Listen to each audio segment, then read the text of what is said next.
जय हिंद दोस्तों। आज के इस वीडियो में हम सॉल्व करने वाले हैं class pre board paper. Paper code है आपका BAJ। ये जो है आपका बहुत ही ज्यादा इम्पोर्टेंट है।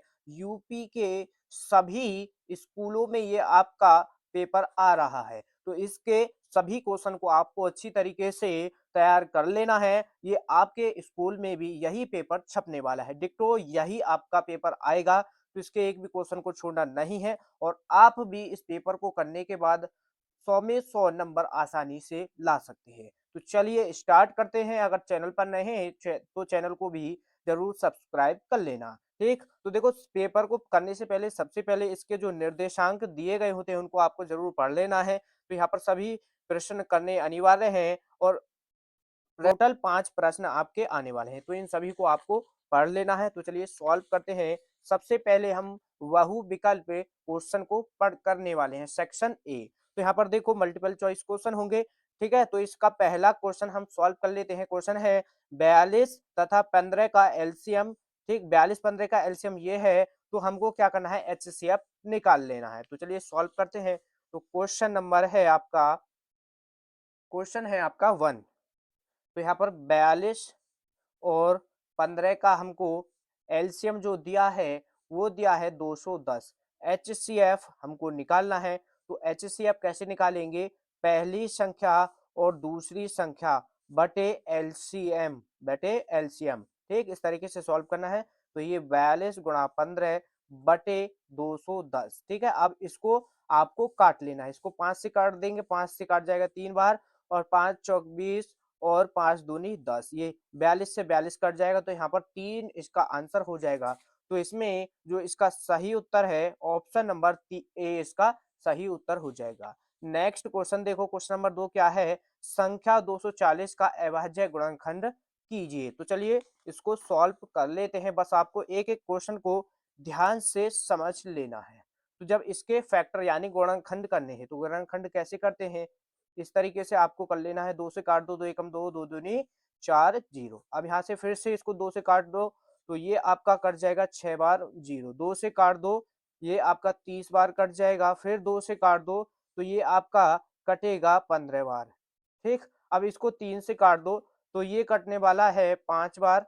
3 से काट दोगे 5 बार कट जाएगा, और 5 से कट जाएगा 1 बार। तो यहाँ पर 2 1 2 3 4, जब इसको गुणनखंड रूप में देखोगे तो 4 पावर है, तो 2 की पावर 4 हो जाएगा, मल्टीप्लाई 3 की पावर क्या है, ये 3 1 है, तो 3 गुणा 5। तो इसका गुणनखंड जो हो जाएगा, इसका गुणनखंड हो जाएगा ऑप्शन बी सही हो जाएगा। देखो 2 की पावर 4 है। ठीक, 2 से यानी ये 3 4 बार कटा था, 3 से 1 बार और 5 से 1 बार, तो ये इसका सही उत्तर हो जाएगा। नेक्स्ट क्वेश्चन है क्वेश्चन नंबर 3, रैखिक समीकरण युग्म 2x + 3y + 5 बराबर 0 तथा -4x -6y बराबर 10 का हल कीजिए। तो यहाँ पर इसमें अद्वितीय हल 2, ठीक है, यहाँ पर क्या दिखाना है, ये अद्वितीय है 2 है, या अपरिमित रूप से अनेक हल हैं, या इनमें से कोई नहीं। तो चलिए इसको सॉल्व कर लेते हैं। क्वेश्चन नंबर 3 आपका, तो देखो क्वेश्चन नंबर 3 के देखो जो समीकरण दिए हैं, इसमें देखो हमको क्या करना है। ये जो समीकरण है, पहला समीकरण है 2x + 3y + 5 बराबर 0। जो सेकंड समीकरण है -4x -6y बराबर 10, हमको ये दिया है। तो देखो इसको लिख सकते हैं माइनस का 6y, और जब इसको इधर करेंगे यानी 0 को बाहर कर देंगे। तो अब यहाँ से हम इसके हल देख लेते हैं, या इसके कितने हल होंगे। तो इसमें पहले क्या करना होगा, a1 a2 बराबर v1 b2 बराबर c1 c2। ये आपने फॉर्मूला पढ़ा है, तो यहाँ पर इन सभी के मान रख लेते हैं। a1 a2 का मान रख लो। तो a1 और a2 का जो मान है, a1 का मान कहाँ से आएगा, देखो ये x जो है, x के गुणांक ये a1 का मान है, और यहाँ पर तो इसमें a1 का मान 2 है, बटे a2 का मान -4 बराबर b का मान है यहाँ पर 3 बटे में -6। ऐसे ही यहाँ से c1 का मान 5 है, और c2 का मान क्या है, -10। जब इन सभी को काटोगे, तो ये सभी इन सभी के मान जो है आपके बराबर आ जाएंगे। -1/2 बराबर -1/2 बराबर -1/2। तब जब देखो ये सभी मान आपके बराबर आ जाएं, तो ये जो क्या होगा, अपरिमित रूप से इसके क्या होंगे, अनेक हल हो जाएंगे। अपरिमित मित रूप से इसके अनेक हल होंगे, रूप से अनेक हल, अनेक हल, ठीक है, इसके अनेक हल हो जाएंगे। तो इसमें जो है ऑप्शन सी इसका सही उत्तर हो जाएगा। इस तरीके से सॉल्व करना है, बहुत ही इंपॉर्टेंट है। और ये जो पेपर है भाई, ये जो पेपर है ये आपका देखो प्री बोर्ड के लिए तो है ही है, लेकिन ये जो है बोर्ड एग्जाम के लिए भी बहुत ही ज्यादा इंपॉर्टेंट है। तो इसको तो आपको 100% जरूर इसको आपको संपूर्ण इसका सॉल्यूशन कर लेना है। तो यहाँ पर द्विघात हमको क्वेश्चन नंबर 4 क्या है, द्विघात बहुपद ये दिया है और इसके शून्यांकों का गुणनफल निकालना है। ठीक है, 4 ऑप्शन दिए हैं, तो चलिए सॉल्व कर लेते हैं। क्वेश्चन नंबर 4, क्वेश्चन नंबर 4 क्या है, 6x² माइनस का 7x प्लस 5। अब यहाँ पर इसके क्या निकालने हैं, शून्यांकों का गुणनफल। तो देखो इसका क्या निकालना है, शून्यांकों का गुणनफल। तो शून्यांकों का गुणनफल का फॉर्मूला आपको पता होगा क्या होता है, अचर पद बटे x² का गुणांक। ठीक है, तो शून्यांकों का गुणनफल निकाल लेते हैं, जिसका फॉर्मूला होगा अचर पद हो जाएगा और बटे x² का गुणांक। ठीक है, इसका गुणांक। तो यहाँ पर देखो इसमें जो समी बहुपद दिया है, इसमें अचर पद क्या है हमारा 5 बटे x² का गुणांक क्या है 6। तो इसका जो आंसर हो जाएगा 5/6, इसका सही आंसर हो जाएगा। तो इसका ऑप्शन नंबर क्वेश्चन नंबर 4 का ऑप्शन नंबर डी सही हो जाएगा। ठीक है, यहाँ तक किसी को भी कोई भी दिक्कत नहीं होगी किसी भी क्वेश्चन में। अब नेक्स्ट क्वेश्चन देखो, नेक्स्ट है आपका क्वेश्चन नंबर 5, यदि tan थीटा बराबर √3 हो तो अब देखो यहाँ पर ये जीरो है, यहाँ पर ये जीरो नहीं है, यहाँ पर ये है आपका थीटा। यहाँ पर क्या है, tan थीटा बराबर √3 हो तो थीटा का मान ज्ञात कीजिए। तो चलिए थीटा का मान निकाल लेते हैं। क्वेश्चन नंबर 5 यहाँ पर सॉल्व कर लेते हैं। तो tan थीटा बराबर हमको दिया है √3। अब आपको पता होना चाहिए ये जो √3 है tan में कितने की वैल्यू होती है, तो ये होती है tan 60 डिग्री की, tan से tan कट जाएगा और यहाँ से थीटा बराबर हमारा आ जाएगा 60 डिग्री। तो यहाँ पर हमको थीटा का ही मान निकालना है। तो थीटा का जो मान हो गया आपका 60 डिग्री आ गया। अब नेक्स्ट क्वेश्चन है आपका क्वेश्चन नंबर 6, यदि एक बिंदु ए से ओ केंद्र वाले किसी वृत्त पर एपी तथा ए क्यू स्पर्श रेखाएं परस्पर 80 डिग्री के कोण पर झुकी हो तो कोण पीओए का मान क्या होगा। ठीक है, तो क्वेश्चन नंबर 6, तो चलिए सॉल्व कर लेते हैं इसको। तो चलिए अब नेक्स्ट क्वेश्चन, क्वेश्चन नंबर 6 को सॉल्व कर लेते हैं।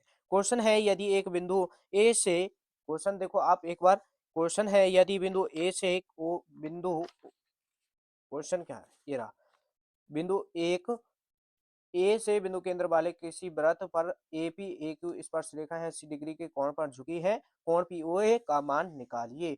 तो हम मान लेते हैं यहाँ पर हमने माना एक बिंदु ए मान लिया है और इससे यहाँ पर एक बिंदु ओ पर एक हमारा वृत्त है। ठीक है, आपको सही बना लेना है। ठीक है, ऑप्शन में है तो कैसे भी सॉल्व कर सकते हो।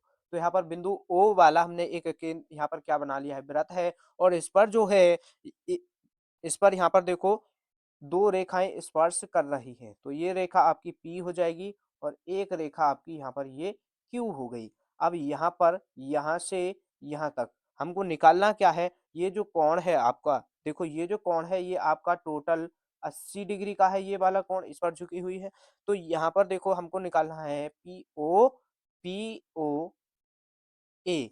ठीक है, यानी इतने जो भाग का क्षेत्रफल, इतने भाग का कोण निकालना है, ये पी ओ ए, इसका निकालना है पी ओ ए। तो देखो यहाँ पर कैसे निकालोगे, तो यहाँ से ये 90 डिग्री हो जाएगा। अब ये यहाँ से टोटल जो है ये आपका 80 180 होगा, टोटल 180 हो जाएगा यहाँ से यहाँ तक, ये 180 हो गया। लेकिन यहाँ पर 100, यहाँ पर 80 है तो इधर बचा हमारा 100। ठीक है, ये जो कोण है ये बचा, देखो ये 180 हो जाएगा तो यहाँ पर बचेगा 100 और 100 में से भी यहाँ पर ये 180 हो गया और तो यहाँ पर बचेगा हमारा क्या, 100 डिग्री का कोण और 100 में से यहाँ पर माइनस हो जाएगा तो यहाँ पर क्या बचने वाला है हमारा कोण जो आ जाएगा आपका 50 डिग्री का इसका आ जाएगा। तो यानी कोण जो होगा इसका 50 डिग्री सही उत्तर हो जाएगा। ठीक है, ऑप्शन बी इसका सही उत्तर है। नेक्स्ट क्वेश्चन है क्वेश्चन नंबर 7, यदि एक घटना निश्चित रूप से घटती है तो इसकी प्रायिकता क्या होगी? 0, 1/2, 3/4 या 1। तो इसकी देखो निश्चित घटना है, यहाँ पर निश्चित रूप से घट रही है, तो ये जो है इसकी प्रायिकता क्या होगी? 1 हो जाएगी। निश्चित घटना है तो 1 हो जाएगी। तो चलिए नेक्स्ट क्वेश्चन है, तो इसमें देखो क्वेश्चन कौन सा है आपका? क्वेश्चन नंबर 7 का सही उत्तर क्या हो जाएगा? 1। 1 इसका सही उत्तर है। और नेक्स्ट क्वेश्चन देखो, नेक्स्ट क्वेश्चन है क्वेश्चन नंबर 8 आपका, 8 त्रिज्या वाले एक ठोस अर्धगोले का कुल पृष्ठीय क्षेत्रफल निकालना है। तो ए ऑप्शन है 2/3 pi r square, 2 pi r square, 3 pi r square और 4 पाई आर स्क्वायर। ठीक है, इसको सॉल्व कर लेते हैं। क्वेश्चन नंबर आपका 8, तो यहाँ पर देखो हमको निकालना है क्या? अर्धगोले का कुल पृष्ठीय क्षेत्रफल। तो ये हमारा अर्धगोला हो गया, तो इसका हमको कुल पृष्ठीय क्षेत्रफल निकालना है। ठीक है, कुल पृष्ठीय क्षेत्रफल निकालेंगे तो इसका जो क्षेत्रफल होगा 3 पाई आर स्क्वायर हो जाएगा। तो इसमें सही उत्तर जो होगा, इसका सही उत्तर हो जाएगा 3 pi r square. Next question है, दो बिंदुओं 3,2 तथा 1,4 के बीच की दूरी। तो यहाँ पर दूरी वाला फॉर्मूला लगेगा, d बराबर रूट के अंदर x2 minus x1, y2 minus y1 और इनका स्क्वायर। तो चलिए इसको सॉल्व कर लेते हैं। क्वेश्चन नंबर 9 है आपका, दूरी बराबर फॉर्मूला लगाते हैं रूट के अंदर x2 माइनस x1 और इसका square plus y2 minus y1। इतना ही सॉल्व कर लेते हैं क्योंकि इसमें हमको बिंदु 2 ही दिए हैं। तो यहाँ पर देखो x1 हो जाएगा ये, और x2 ये हो जाएगा, y1 ये हो जाएगा, y2 यहाँ पर ये आ जाएगा। तो x2 माइनस x1, तो यहाँ पर क्या करना है? यहाँ पर देखो 1 माइनस 3 और इसका स्क्वायर प्लस 1 माइनस 3 और इसका स्क्वायर, और y2 का मान क्या है हमारा? 4 माइनस 2 और इसका स्क्वायर और रूट के अंदर। तो यहाँ पर ये हो जाएगा रूट, यहाँ से बचेगा -2 और इसका स्क्वायर प्लस यहाँ से बचेगा 2 और इसका स्क्वायर। तो यहाँ पर ये हो जाएगा देखो 4 प्लस 4, ठीक, 4 और 4 कितना आ जाएगा? 8, रूट 8 हो जाएगा। तो यहाँ पर इसको हम लिख सकते हैं 4 गुणा 2, ठीक। तो जब 4 को रूट से बाहर करोगे तो ये हो जाएगा 2√2। तो इसका जो आंसर है 2√2 इसका सही आंसर हो जाएगा। तो यानी इसमें ऑप्शन बी इसका सही उत्तर हो जाएगा। नेक्स्ट क्वेश्चन देखो, क्वेश्चन नंबर 10। क्वेश्चन नंबर 10 क्या कह रहा है? यदि किसी द्विघात समीकरण ये दी गई है और इसका एक मूल जो है 1/2 है, तो के का मान ज्ञात कीजिए। 2 है, ऑप्शन 2, ऑप्शन बी क्या है? -2, ऑप्शन सी है 1/4, ऑप्शन डी है 1/2। इसमें से सही उत्तर कौन सा होगा? तो इसको सॉल्व कर लेते हैं, ठीक। तो इसमें क्वेश्चन नंबर 10, ठीक, जो हमको द्विघात समीकरण दिया है वो है 4x² प्लस 4k(x) - 5 बराबर 0। जो मूल है, मूल क्या दिया है हमको? मूल दिया है 1/2, ठीक, मूल 1/2 दिया है। तो चलिए सॉल्व कर लेते हैं मूल का। यहाँ पर इस मूल को कहाँ पर रखेंगे? x की जगह पर रख देना है।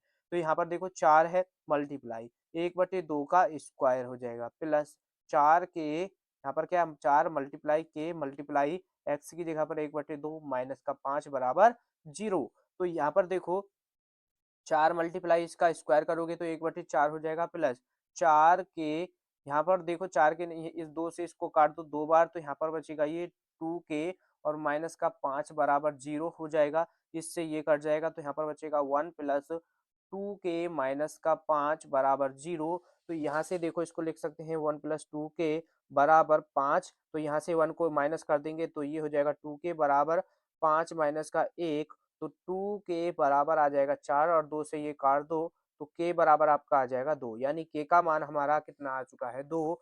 तो 2 इसका सही उत्तर हो जाएगा। क्वेश्चन नंबर 2 का, क्वेश्चन नंबर 10 का सही उत्तर जो होगा ऑप्शन ए हो जाएगा। नेक्स्ट क्वेश्चन है क्वेश्चन नंबर 11। देखो इन सभी को यहाँ पर क्या करना है? इसका मान निकालना है, यानी इन सभी को आपको जोड़ना है। तो यहाँ पर देखो जब इसको जोड़ोगे 1 और 2 3 और 3 6, 6 4 10, ठीक है, 10 और 5 15, इस तरीके से सभी को जोड़ोगे तो ये आपका बैठ जाएगा 45। तो इसका सही उत्तर क्या हो जाएगा? ऑप्शन बी इसका सही उत्तर हो जाएगा। ठीक है, बहुत ही आसान पेपर है ये और ज्यादा कठिन नहीं है, किसी भी स्टूडेंट को कोई भी प्रॉब्लम नहीं होने वाली है इस पेपर में।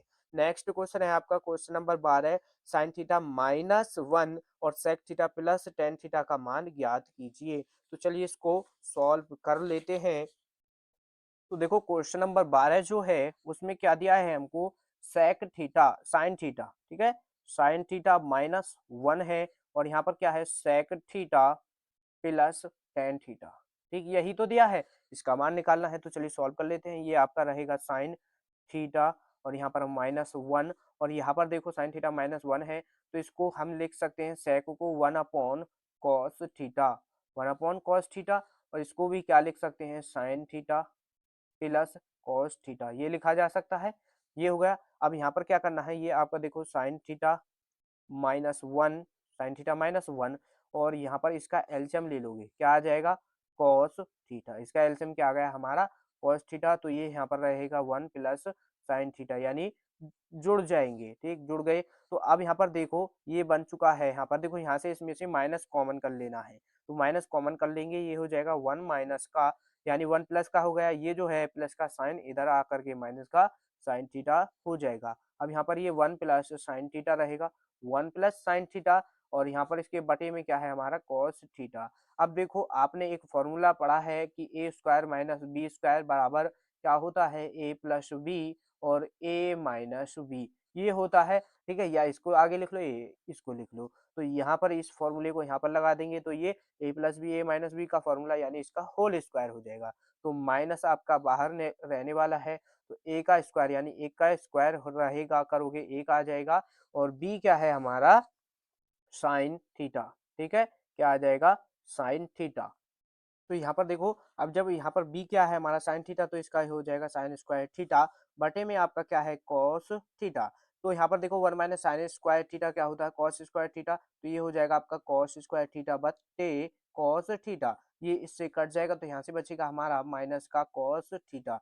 तो इसमें जो सही उत्तर है, इसमें सही उत्तर इसका हो जाएगा माइनस का कॉस थीटा, ऑप्शन सी सही उत्तर है। क्वेश्चन नंबर 12 का जो सही उत्तर है माइनस कॉस थीटा है। नेक्स्ट क्वेश्चन है आपका क्वेश्चन नंबर 13 है, क्या है यदि कुछ आंकड़ों का माध्य तथा बहुलक क्रमशः 32 तथा 35 है तो उनका माध्य का होगा, ठीक है। इसमें क्वेश्चन नंबर 13 में हमको क्या करना है माध्य का निकालना है, तो माध्य का के लिए आपको फॉर्मूला आपको इसका याद होना चाहिए। तो माध्य का निकालेंगे, देखो माध्यिका का फॉर्मूला आपको याद होना चाहिए। तो माध्यिका के लिए फॉर्मूला क्या है, ये आपका फॉर्मूला होता है बहुलक, बहुलक बराबर क्या होता है 3 गुणा माध्यिका, माध्य माध्यिका 3 गुणा माध्यिका और यहाँ पर क्या होता है 2 मल्टीप्लाई माध्य, ठीक ये फॉर्मूला होता है। इससे हम निकाल लेंगे आसानी से, क्योंकि देखो क्वेश्चन के अंदर जो यहाँ पर दिया है वो देखो माध्य कितना दिया है हमको 32 और बहुलक कितना दिया है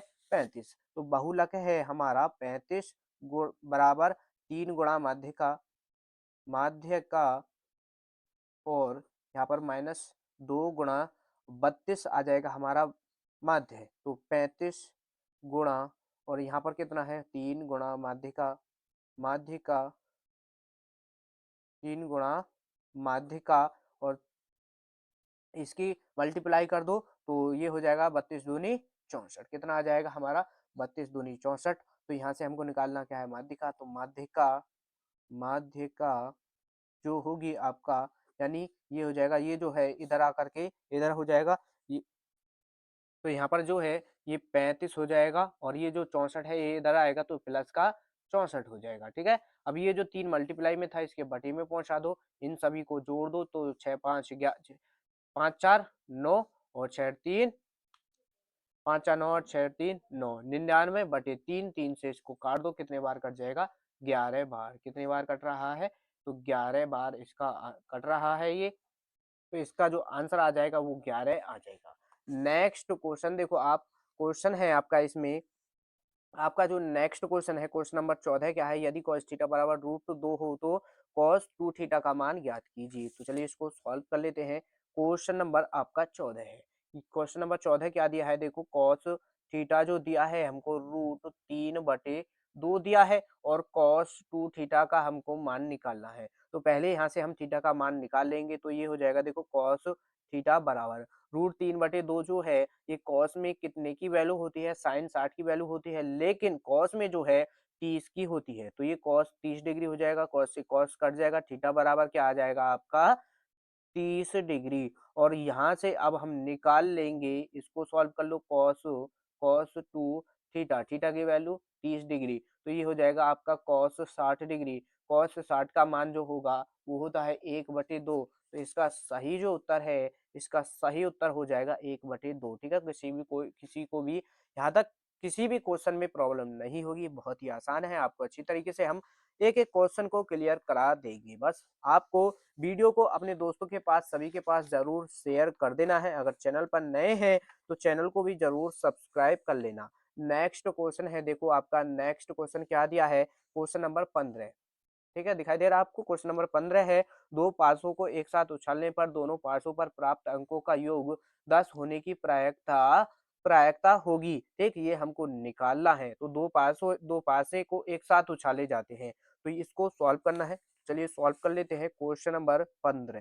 क्वेश्चन नंबर 15, तो देखो इसमें नेक्स्ट क्वेश्चन है आपका, क्वेश्चन नंबर 15 को सॉल्व कर रहे हैं हम। तो क्वेश्चन नंबर 15 में देखो, दो पासे एक साथ उछाले जाएंगे, दो पासे एक साथ उछाले जाएंगे, तो उसमें कुल जो आपकी संख्या होगी, कुल कितनी होगी, संख्या 6, क्योंकि एक पासे को उछाले, यानी एक पासे पर जो वो बिंदु होते हैं, तो उस पर कितने बिंदु होते हैं, 6 होते हैं, और दो पासों पर कितने हो जाएंगे, 36। तो यहाँ पर कुल संख्या कितनी हो जाएगी, 36। और जब दो पासों को एक साथ उछालना है हमको, और उस क्वेश्चन में क्या कहा है कि जो पासे उछाले गए हैं उन संख्याओं का योग जो है वो है 10। तो देखो यहाँ पर 10 जो संख्या है वो कब आएगी, या तो पहले पासे पर 4 आए, दूसरे पासे पर 6 आए, तब 10 हो जाएगा, या फिर होगा, देखो जब 6 पहले पासे पर आए और 4 दूसरे पासे पासे पर आ जाए, और या फिर 5 पहले पासे पर आए और दूसरे पासे पर भी 5 आए, तभी इससे ज्यादा कोई संख्या बन सकती है 10 आने के लिए।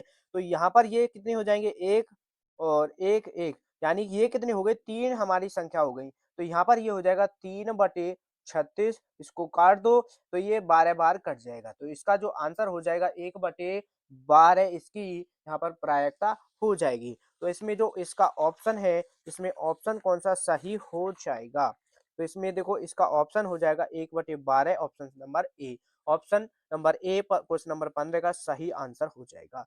नेक्स्ट क्वेश्चन है, क्वेश्चन नंबर 16, क्या है, चित्र में त्रिभुज एबीसी, ये त्रिभुज एबीसी, ठीक, त्रिभुज एबीसी में डी और ई लंब है, बीसी है, यानी समांतर है, लंब नहीं समांतर है। डीई बीसी दोनों समांतर है, यानी डीई और बीसी ये क्या है, समांतर है। यदि एडी ये दिया है, बीडी हमको बी और बीडी हमको ये दिया है, और एई यानी सभी मान दिए गए, हमको क्या करना है, ईसी की माप होगी, यानी ईसी का जो माप निकालनी है वो निकालनी है। तो चलिए इसको सॉल्व कर लेते हैं। ठीक है, इसको सॉल्व कर लेते हैं। क्वेश्चन नंबर है आपका, क्वेश्चन नंबर है 16। क्वेश्चन 16 आपका है, तो देखो क्वेश्चन नंबर 16 का सॉल्व कर रहे हैं। यहाँ पर देखो इसमें क्या है, डीई समांतर है, दोनों समांतर है। तो यहाँ पर जब समांतर है और यहाँ पर इन सभी के मान हमको दिए हैं और हमको निकालना क्या है, ईसी, तो यहाँ पर थेल्स प्रमेय लगानी पड़ेगी। तो थेल्स प्रमेय जो होगी वो होगी ए डी बटे ए डी बटे ए डी बटे बी डी, लिखो ए डी बटे बी डी बराबर है ए ई बटे, क्या निकालना है हमको, निकालना है यहाँ पर, निकालना है ई सी। तो यहाँ पर ई सी ये हो जाएगा। ठीक है, तो इसको सॉल्व कर लेते हैं, सभी के मान रख लो। तो देखो ए डी का मान है, ए डी का मान है 2.2 और इसका मान है 3.3, तो ये हो जाएगा 2.2 बटे 3.3 बराबर ए सी है आपका 1.8, और ये हमको ई सी निकालना है।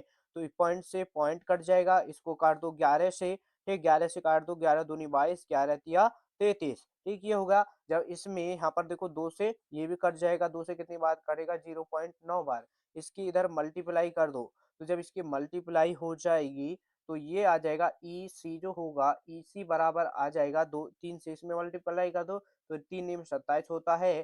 तो ये आ जाएगा ई सी जो आएगा 2.7 सेंटीमीटर आपका ये आ जाएगा। तो इसमें जो इसका जो सही उत्तर होगा, ऑप्शन सी सही उत्तर हो जाएगा, 2.7 सेंटीमीटर। तो नेक्स्ट क्वेश्चन है आपका, क्वेश्चन नंबर 17। क्वेश्चन नंबर 17 है कि निम्नलिखित सारणी का बहुलक वर्ग होगा। ये यहाँ पर हमको सारणी दी गई है, तो चलिए इसको सॉल्व कर लेते हैं। तो देखो इसको सॉल्व करेंगे तो आपको पता होगा, जिसमें सबसे जिसकी जिस सारणी की सबसे ज्यादा बारंबारता होगी वही आपका बहुलक हो जाएगा। तो वर्ग अंतराल कितना दिया है, 30 से 40। ठीक है, तो इसमें जो सही उत्तर होगा 30 से 40 हो जाएगा। अगर खाली इसमें जो यहाँ पर ये दे देता बारंबारता निकालनी है बहुलक की बारंबारता, तो कितनी हो जाती है, 8। ठीक है, तो यहाँ पर जो वर्ग अंतराल हो जाएगा इसका बहुलक का, तो यहाँ पर ये हो जाएगा 30 से 40। तो यहाँ पर ये हो गया 30 से 40 का सही उत्तर। किसी को भी कोई भी प्रॉब्लम नहीं होनी चाहिए। नेक्स्ट क्वेश्चन है क्वेश्चन नंबर 18, टेन थीटा बराबर ये है, कॉट थीटा बराबर ये है, इसका मान ज्ञात कीजिए। तो चलिए इसको सॉल्व कर लो। Question number 18। ठीक है, क्वेश्चन नंबर 17 हमने पेपर पर ही बता दिया है आपको। तो टेन थीटा और यहाँ पर मल्टीप्लाई में क्या है आपका, कॉस नहीं कॉट थीटा। तो यहाँ पर देखो इसको लिख सकते हैं हम साइन थीटा बटे कॉस थीटा, और इसको लिखा जाता है कॉट को कॉस थीटा बटे साइन थीटा। अब यहाँ पर देखो साइन थीटा से साइन थीटा, कॉस थीटा से कॉस थीटा, यहाँ पर क्या बच जाएगा आपका 1। तो 1 इसका सही उत्तर हो जाएगा। क्वेश्चन नंबर 18 का 1 सही उत्तर है। नेक्स्ट क्वेश्चन है 12, 15, 21 का एलसीएम। तो 12, 15, 21 का एलसीएम निकाल लेते हैं। Question number 19। तो क्वेश्चन नंबर 19 है आपका 12, 15, 21, इसका एलसीएम निकाल लेते हैं। तो चलिए इस तरीके से सॉल्व करेंगे हम। तो 2 से इसको काट लो, 3 से काट लो, 3 चौक 12, 3 पंजे 15, 3 सत्ते 21। अब यहाँ पर ये हो गया 3 से एक बार 3 पंजे 15। अब यहाँ पर देखो ये कितने से कटेगा, अब ये सभी अलग अलग हैं तो इन सभी के मल्टीप्लाई कर दो। तो 7 5 सत्ता 35, 35 दूनी 70 और 7 दूनी 14, यानी 35 चौका कितना हो जाएगा, 114। और 114 में जब 3 की मल्टीप्लाई की करोगे, 14 दूनी 28, 14 तिया 42, यानी इसका जो हो जाएगा एलसीएम वो हो जाएगा 420। तो इसका जो सही उत्तर है 420, इसका सही उत्तर आपका हो जाएगा क्वेश्चन नंबर 19 का। ठीक, नेक्स्ट क्वेश्चन है, देखो क्वेश्चन है क्वेश्चन नंबर 20 है। यदि बिंदु 2, 3 और 4, के तथा 6, -3 सररेख है तो के का मान ज्ञात कीजिए। तो यहाँ पर के का मान निकाल लेते हैं। क्वेश्चन नंबर 20, तो ये देखो क्वेश्चन नंबर 20 है, यानी इस पेपर का बहु विकल्प जो है, ये बहु विकल्प है आपका लास्ट क्वेश्चन, मल्टीपल चॉइस का लास्ट क्वेश्चन है। 20 ही क्वेश्चन आपके मल्टीपल चॉइस में पूछे जाते हैं। क्वेश्चन नंबर 20 है, देखो क्वेश्चन आपका 20 है, इसमें कौन सा फार्मूला लगाना है, फार्मूला लगेगा आपका x1 मल्टीप्लाई में y2 minus y3 plus x2 आ जाएगा यहाँ पर। और यहाँ पर ये होगा y3 माइनस y1 और यहाँ पर होगा x3, और यहाँ पर ये हो जाएगा आपका y1 माइनस का y2, ठीक, बराबर 0। ये फॉर्मूला आपको लगा देना है।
चलिए अब सॉल्व कर लेते हैं क्वेश्चन नंबर 1 का खंड क।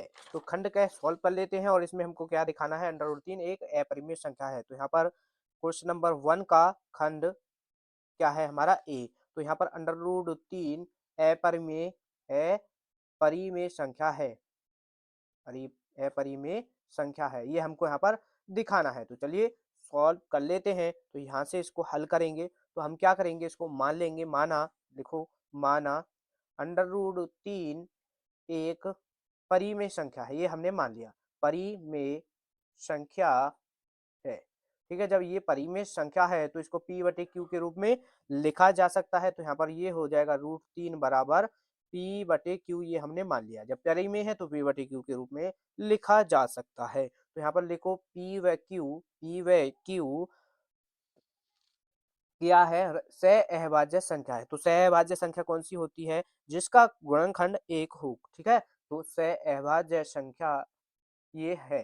तो यहाँ पर सहअभाज्य संख्या है, तो यहाँ पर q डज नॉट आपको 0 लिखना है। तो यानी q का मान 0 नहीं रखना है। तो यहाँ पर हम क्या करेंगे, इसमें ये जो q है इधर मल्टीप्लाई कर देंगे, ये हो जाएगा 3√3 और यहाँ पर आ जाएगा q बराबर p। अब इसका कर लेते हैं वर्ग दोनों ओर का, दोनों पक्षों का वर्ग करने पर, दोनों पक्षों का वर्ग करने पर, वर्ग करने पर, तो इसका वर्ग कर लेंगे। ठीक है, आपको भी इसी तरीके से ये क्वेश्चन पेपर में सॉल्व करना है, तभी आपको पूरे नंबर मिलेंगे। इसमें थ्योरी लिखनी होती है और ये क्वेश्चन आपका हर बार रिपीट होता है। ठीक, तो इसका स्क्वायर हो जाएगा। अब यहाँ से इसका स्क्वायर करोगे तो यहाँ पर बचेगा 3q² बराबर p का स्क्वायर। ठीक है, p का स्क्वायर हो जाएगा तो यहाँ से q स्क्वायर का मान निकालें तो ये हो जाएगा p² बटे 3। अब यहाँ पर 3 जो है p से विभाज्य है। ठीक है, तो विभाज्य है तो यहाँ पर जो है ये 3 p से विभाज्य है, तो यहाँ पर लिखना होगा p² जो है हमारा 3 से विभाज्य है, 3 से विभाज्य है, विभाज्य। ठीक है, विभाज्य है तो p जो है हमारा p भी 3 से विभाज्य हो जाएगा, 3 से विभाज्य है, विभाज्य होगा। ठीक है, इस तरीके से ये आपको सॉल्व करना है और ये क्वेश्चन आपका बार बार आपका हर पेपर में रिपीट होता है। तो इसको आपको अच्छी तरीके से तैयार कर लेना है, इसी तरीके से इसकी थ्योरी को आपको पेपर में भी लिखना है, तभी आपको इसके पूरे नंबर मिलेंगे। तो अब क्या करेंगे, हम इसको मान लेंगे, माना, अब इसको हम कुछ ना कुछ मानेंगे। तो p बराबर अब मान लेंगे हम 3 के। ठीक है, p बराबर मान लेते हैं 3 के मान लेते हैं। जब हम p का मान जो है अब किस में रखेंगे, इसको मान लो समीकरण 1 इसमें रख लेते हैं। तो लिखो p का मान समीकरण 1 में रखने पर, समीकरण 1 में रखने पर, तो इसमें हम रख लेंगे समीकरण 1 में।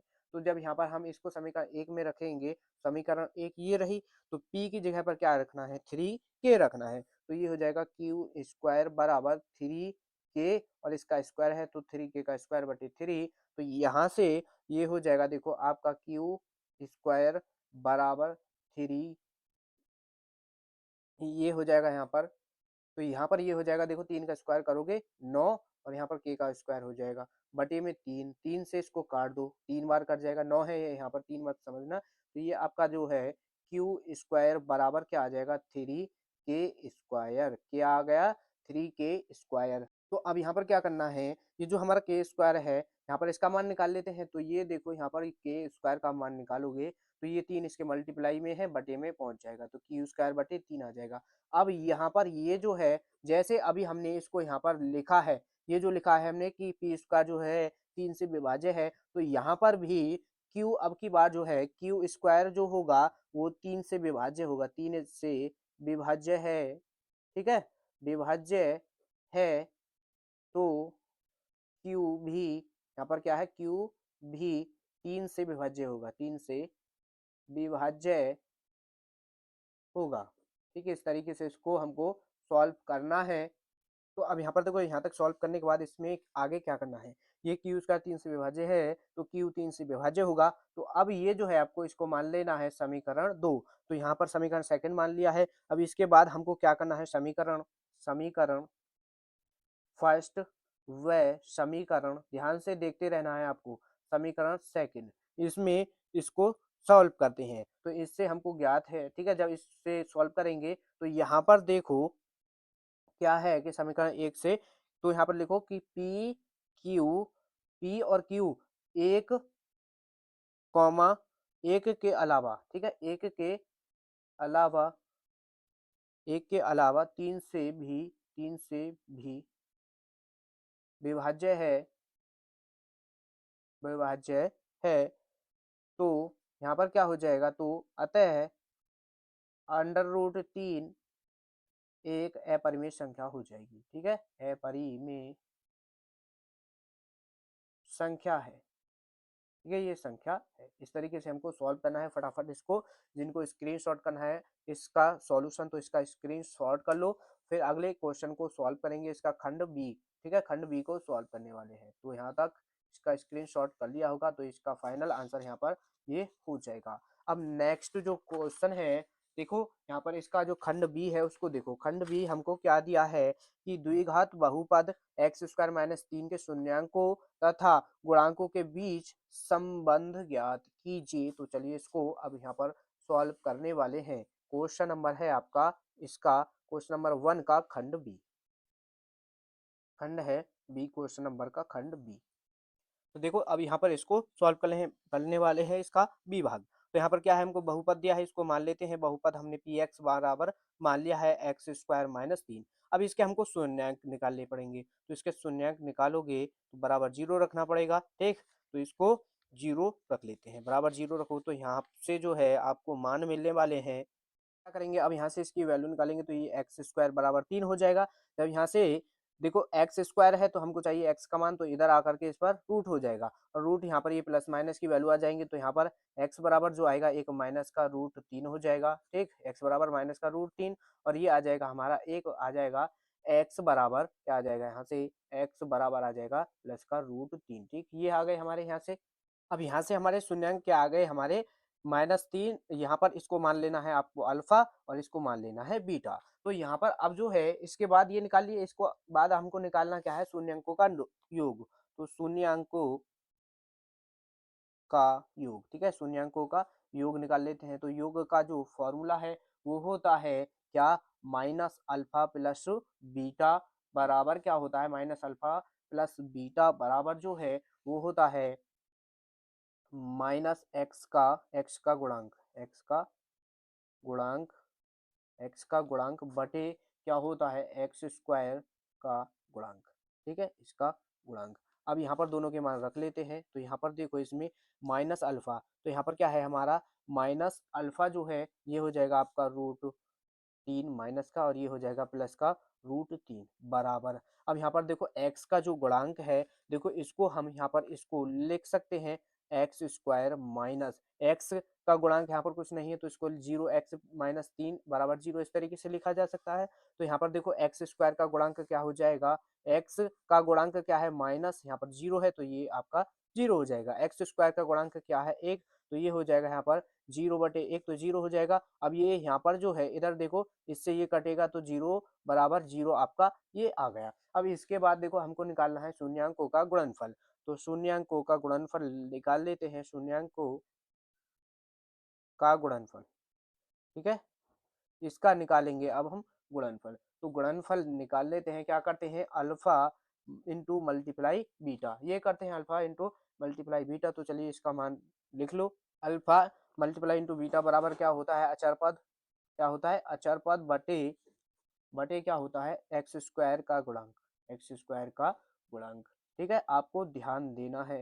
ये हो जाएगा यहाँ पर इसका गुणांक। तो इसको सॉल्व कर लो। तो अल्फा का मान क्या है हमारा माइनस रूट 3 मल्टीप्लाई इसका मान क्या है बीटा का मान रूट 3 बराबर। अब अचर पद देखो, अचर पद क्या है हमारा, यहाँ से अचर पद है माइनस का क्या है 3, तो अचर पद क्या आ जाएगा हमारा -3 बटे एक्स स्क्वायर का गुणांक क्या है हमारा 1। तो इसमें देखो यहाँ से जब इसकी मल्टीप्लाई करेंगे तो यहाँ से बचेगा माइनस का 3, हमारा रूट से रूट कट जाएगा तो -3 बटे यहाँ पर क्या है माइनस का 3, ये भी कट जाएगा, माइनस से माइनस कटेगा वो 3 से 3 तो 1 बराबर 1 हमारा यहाँ पर ये आ जाएगा। तो इस तरीके से इसको हमको सॉल्व करना है, ठीक। तो ये इसका आंसर हो जाएगा क्वेश्चन नंबर 1 का खंड बी ये हो चुका है। नेक्स्ट क्वेश्चन है सी, तो इसका सी खंड सॉल्व करने वाले हैं, ठीक है, बहुत ही ज्यादा इंपॉर्टेंट है। तो चलिए सॉल्व करेंगे। क्वेश्चन नंबर 1 का खंड सी आपका होगा, देखो यहाँ पर ये दिया है हमको 1 प्लस सेक ए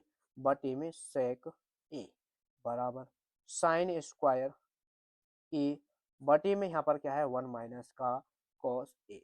अब हम क्या है इसके आर एच एस को लेकर के सॉल्व कर लेंगे, ठीक है, आर एच एस लेकर के सॉल्व करने वाले हैं। तो आर एच एस का फॉर्मूला यानी आर एच एस क्या है हमारा साइन स्क्वायर ए बटे में क्या है हमारा 1 माइनस का कॉस ए, ठीक है, ये है। अब यहाँ पर आपने एक फॉर्मूला है साइन स्क्वायर का पढ़ा होगा कि 1 माइनस कॉस स्क्वायर ए होता है, ठीक है, ए यानी थीटा जो है ए है, तो यहाँ पर कॉस स्क्वायर ए हो जाएगा। अब नीचे क्या है बटे में क्या है हमारा 1 माइनस कॉस ए। अब कुछ बच्चे क्या करेंगे इसमें इसको डायरेक्ट काट देंगे क्योंकि नीचे बटे में 1 माइनस कॉस ए है, ऊपर 1 माइनस कॉस स्क्वायर है, ठीक है। तो ये इस तरीके से नहीं करता है, अक्सर इसमें बच्चे गलती करते हैं। अब यहाँ पर क्या करना पड़ेगा, देखो इसको अगर हम इसका स्क्वायर मान लें 1 का स्क्वायर, और 1 का स्क्वायर 1 ही होता है, तो यहाँ पर ये अब फॉर्मूला इसमें लगेगा, चूंकि ए स्क्वायर माइनस बी स्क्वायर बराबर जो होता है ए माइनस बी और ए प्लस बी ये होता है, ध्यान देना है इसमें,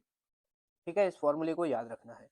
तो यहाँ पर ये हो जाएगा 1 minus cos theta, 1 minus cos theta की जगह पर ए है तो कॉस ए हो जाएगा, और 1 प्लस कॉस ए हमारा यहाँ पर आ जाएगा, ध्यान देते रहना है बस आपको। और बटे में क्या है हमारा 1 माइनस कॉस ए, ये हो गया 1 माइनस कॉस ए। तो देखो ये कंप्लीट अपना कट जाएगा, तो यहाँ से हमको जो मिलेगा वो मिलेगा कॉस ए, ठीक है, 1 प्लस कॉस ए। तो 1 प्लस कॉस ए को यहाँ पर 1 प्लस इसको हम लिख सकते हैं, अगर कॉस को सेक में बनाना चाहे तो ये 1 अपॉन सेक लिखना पड़ेगा। अब यहाँ से इसका ले लो एलसीएम, तो सेक ए हमने एलसीएम ले लिया, यहाँ पर आ जाएगा आपका सेक ए प्लस 1। तो यहाँ पर देखो अब ये जो है आया है हमारा ये आर एच एस लेकर के हमने सॉल्व किया था, और एल एच एस हमारा प्रूफ हो चुका है। तो ये आपका एल एच एस आ गया है। तो यानी आपको क्या करना है, या अगर आप एल एच एस लेकर के सॉल्व करते हैं तो आर एच एस प्रूफ करना होता है, अगर आर एच एस को लेकर के सॉल्व करोगे तो एल एच एस प्रूफ करना होगा, ठीक है। तो ये इसका यहाँ पर आंसर हो जाएगा, ठीक है। कोई भी प्रॉब्लम न हो तो कमेंट में बता सकते हैं, वैसे हमने एक एक पॉइंट इसके आपको अच्छी तरीके से क्लियर करा दिए हैं, ठीक। अब नेक्स्ट जो क्वेश्चन है इसका क्वेश्चन है क्वेश्चन नंबर डी, निम्नलिखित सारणी का माध्य ज्ञात कीजिए, ठीक है, ये हमको सारणी दी गई है, तो चलिए सॉल्व कर लेते हैं क्वेश्चन नंबर डी, ठीक। क्वेश्चन नंबर डी किसका है 1 का क्वेश्चन नंबर डी। तो देखो क्वेश्चन नंबर 1 का डी भाग सॉल्व कर रहे हैं, तो इसमें देखो हमको यहाँ पर सारणी दी गई है, तो सारणी और माध्य हमको निकालना है। तो पहले ये एज इट इज जो सारणी दी गई है इसको आपको पेपर में लिखना पड़ेगा। तो यहाँ पर वर्ग अंतराल, ठीक, यहाँ पर वर्ग अंतराल ले लो, और इसके बाद यहाँ पर लेते हैं वारंवारता, और इसके बाद आपका यहाँ पर आएगा एक्स, और इसके बाद यहाँ पर आपका आ जाएगा दोनों की मल्टीप्लाई कर देनी है तो एफ एक्स हो जाएगा। तो यहाँ पर इसमें सभी लेने हैं। वर्ग अंतराल कितना है हमारा 0 से 10 है, 10 से 20 है, फिर 20 से 30 है, ये 60 तक आपका दिया गया है, 30 से 40 है, और 40 से 50, 50 से 60, ये आपका क्या है वर्ग अंतराल है। इसके बाद नेक्स्ट जो बारंबारता दी गई है, बारंबारता है 7 और 5, 7 5 8 13 20, और यहाँ पर है आपका 7, ठीक, ये हमको दी गई है बारंबारता। अब इसके बाद देखो हमको निकालना है एक्स, ठीक, एक्स से निकालेंगे। इसी तरीके से ये जो टेबल है आपको पेपर में भी बनानी है। तो यहाँ पर देखो एक्स निकालेंगे, एक्स कैसे निकलेगा, अब यहाँ पर इनका डिफरेंस देखना होता है, वर्ग अंतराल में यहाँ पर डिफरेंस देखना पड़ता है। तो यहाँ पर इसमें से इसको घटा लेंगे, 10 का डिफरेंस है, ठीक, तो 10 का यहाँ पर डिफरेंस हो जाएगा। तो उसमें क्या करना होता है, तो यहाँ पर अब हम निकालना है x। तो यहाँ पर देखो ये 0 से 10 है, इसमें 2 से भाग लगा दो 5 आ जाएगा। अब यहाँ पर देखो 20 और 10 30, 30 में 2 से भाग लगाओगे 15 आएगा, और ये 30 20 50, फिर 2 से भाग 25 आ जाएगा, और यहाँ पर जब इसमें भाग लगाओगे जोड़ करके तो ये आपका 35, और यहाँ पर जब 35 हो जाएगा और 50 और 40 को जोड़ोगे तो 45 आ जाएगा जब 2 से भाग लगाओगे। अब यहाँ पर 6 5 11 यानी 110 में 2 से भाग लगा दो 55 आपका आ जाएगा, यानी x का मान इस तरीके से निकालना है। अब ये जो है यहाँ पर देखो ये जो बारंबारता है इसको हम f से लिखते हैं, f हो गया यहाँ पर। अब फिर इन दोनों की मल्टीप्लाई करेंगे तो एफ एक्स हमारा यहाँ से निकल जाएगा, तो इनकी मल्टीप्लाई कर दो, 5 सत्ते 35, और 15 की 5 में मल्टीप्लाई कर देंगे तो 75, और इसकी 25 की 8 में कर दो तो 200, और इसकी 13 की 35 में जब मल्टीप्लाई करोगे 13 पंजे 65 और 13 39 और 6 कितना हो जाएगा हमारा 45, तो ये हो जाएगा यहाँ पर 455 और इसकी जब मल्टीप्लाई करोगे 20 की 45 में तो 900 आ जाएगा और इसकी 55 की 75 में मल्टीप्लाई करोगे तो 385 आपका ये आ जाएगा। अब इसके बाद देखो यहाँ पर क्या करना होता है, इतना टेबल बनाने के बाद यहाँ पर क्या करेंगे, हमको इस इन सब का यहाँ पर योग करना है, बारंबारता का योग करेंगे। तो इसको हम लिख देंगे सिग्मा एफ बराबर, यहाँ पर सिग्मा एफ जब सभी को जोड़ोगे तो क्या आ जाएगा 60। अब यहाँ पर इसको जोड़ना है, ये है आपका sigma F x, sigma F x जब इनको जोड़ोगे तो ये आपका बैठेगा 2050 यानी 2050 यहाँ पर आपका आ जाएगा। इनको सभी को ध्यान से जोड़ना है, अक्सर इन्हीं में बच्चे जोड़ते में गलती करते हैं और उनका आंसर मैच नहीं करता है। और अब यहाँ पर हम इसको सॉल्व करेंगे, यानी जो माध्य का फॉर्मूला लगाएंगे प्रत्यक्ष विधि से सॉल्व करेंगे इसको। तो प्रत्यक्ष विधि से, तो प्रत्यक्ष विधि से माध्य का जो फॉर्मूला होता है, माध्य माध्य बराबर जो होगा वो हो जाएगा सिग्मा एफ एक्स बटे में सिग्मा एफ। तो अब यहाँ पर इन दोनों के मान रख देने हैं, तो ये हो जाएगा 2050 बटे में यहाँ पर आ जाएगा 60। तो ये 0 से 0 कटा और इसको 6 से 250 को काट दोगे तो यहाँ पर ये देखो 6 से इसको काट दो, ये 4 बार कटेगा, 6 चौक 24 या 3 बार तो 6 या 18, तो यहाँ से हमारा 2 बचेगा, यहाँ पर हो जाएगा ये 25। तो 6 से फिर काटेंगे, 4 बार कट जाएगा, अब पॉइंट लगाओ, 1 बचेगा, यानी 1 बचेगा, पॉइंट लगा दिया तो हमारा 10 हो जाएगा। 6 से फिर इसमें भाग लगा देंगे तो 6 कम 6 फिर 4 बचने वाला है, 0 लग जाएगी, तो ये आपका फिर हो जाएगा 40। 6 से फिर भाग लगाओगे तो ये आ जाएगा आपका 6 छंग 36। तो पॉइंट के 2 अंक बाद तक आपको सॉल्व करना है बस, और वहीं पर छोड़ देना, वही आपका आंसर हो जाएगा। तो यानी इसका जो माध्य आया है 34.16 आपका आंसर इसका हो जाएगा। ठीक है, बहुत ही इंपॉर्टेंट है। और ये आपका देखो प्री बोर्ड पेपर में तो यहाँ पर आया ही आया है, लेकिन ये जो है बोर्ड एग्जाम 2026 में आपके पेपर में ये आपका जरूर आने वाला है, बहुत ही इंपॉर्टेंट है। तो इसके जो सभी क्वेश्चन हैं आपको ध्यान से समझ लेने हैं और एक एक क्वेश्चन को खुद से भी सॉल्व करना है। तो देखो अब नेक्स्ट क्वेश्चन सॉल्व करेंगे हम, क्वेश्चन नंबर 1 का खंड ई। तो खंड ई क्या है, दो घन जिसमें प्रत्येक का आयतन हमको ये दिया है सेंटीमीटर क्यूब के दो फलकों को सटाकर रखने पर प्रत्येक ठोस का पृष्ठीय क्षेत्रफल हमको निकालना है। बहुत ही आसान है और इम्पोर्टेंट है, तो हल कर लेते हैं। और कौन सा खंड है आपका, क्वेश्चन नंबर 1 का ई खंड। तो यहाँ पर देखो हमको जो है आयतन जो दिया है, आयतन आयतन जो दिया है इसको बी से हम रिप्रेजेंट करते हैं, तो ये दिया है हमको 1331 सेंटीमीटर क्यूब। अब यहाँ से देखो हमको निकालना पड़ेगा भुजा की वैल्यू यानी ए। तो देखो आपको पता है जो आयतन का जो फॉर्मूला होता है V बराबर भुजा का क्यू, यानी भुजा को हमने ए मान लिया। तो यहाँ से जो आयतन दिया है हमको क्या दिया है, ये दिया है यहाँ पर 1331 और यहाँ पर हो जाएगा ए का क्यूब। तो इसको लिख लेते हैं हम, ए का क्यूब बराबर 1331। तो यहाँ से जब इसमें भुजा यानी ए का मान निकालेंगे तो ये हो जाएगा 1331 रूट के अंदर और यहाँ पर आ जाएगा क्यूब, यानी घात इधर से इधर आ जाएगी। तो यानी अब इसका घन निकालना है। अब ये जो 1331 है ये कितने का घन होता है, तो ये जो घन होता है ये होता है 11 का घन। तो यानी जो भुजा है हमारी क्या आ गई, ए का मान क्या आ चुका है 11। अब देखो यहाँ पर दो फलक हैं, यानी दो यहाँ पर घन बनाने पड़ेंगे हमको।